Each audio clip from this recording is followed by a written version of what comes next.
ছোটবেলায় কারণবশত যদি মা রাগ করে একটু কথা বলা বন্ধ করে দিত, এটা যে কিভাবে বাজেভাবে প্রভাব ফেলতো, মানে একটা মেন্টালিটি ভাবে এত প্রেশার।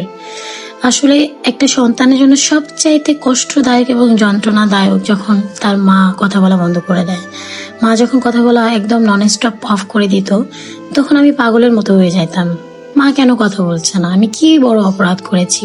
আসলে ব্যাপারটা খুবই সামান্য ছিল, কিন্তু এটা যে একটা মেন্টালিটি ভাবে যে একটা প্রেশার মাথায় যে অ্যাটাক করতো। একটা সন্তানের জন্য সবচাইতে বড় পানিশমেন্ট কি জানেন? যখন তার বাবা মা উভয়ই একটা সন্তানের সাথে কথা বলা বন্ধ করে দেয়। এটা কিভাবে যে বাজেভাবে মাথাকে অ্যাটাক করে, এটা আসলে ভাষায় প্রকাশ করার মতো না। সেটা একটা সন্তানই বোঝে সেই স্থানটা। আজ মাকে খুব মনে পড়ছে, তাই খারাপ লাগা ভালো লাগা দুইটাই অনুভব করছি। মা, তুমি খুবই মমতাময়ী। তোমার মুখের বচনভঙ্গি বা বচন বাক্য যদি বন্ধ হয়ে যায়, ভেতরটা কেমন যেন করে।